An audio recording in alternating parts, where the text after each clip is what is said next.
Hello everyone, तो आज हम ये वाले इयरिंग्स बनाएंगे। इसके लिए हमें एमडीएफ चाहिए, फैब्रिक, कुंदन, कुछ चेन्स के पीसेस चाहिए और घुंघरू चाहिए। सबसे पहले हमने बेस रेडी करना है।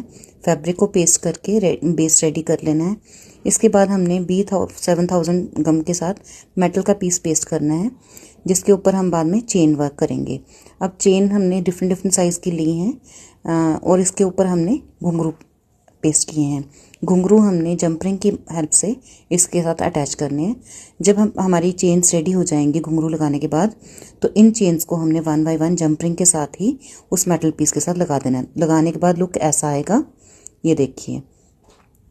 जब ये रेडी हो जाएगा तो इसके ऊपर हमने कुंदन लगाने हैं जो हमने फैब्रिक लूप के साथ लगाए हैं। इसको थोड़ी देर के लिए सूखने के लिए रख देना है और उसके बाद हमारा ऐसे रेडी हो जाएगा इयरिंग। अगर आपको ये पसंद आ रहा है तो लाइक, शेयर, फॉलो करिए। Thank you.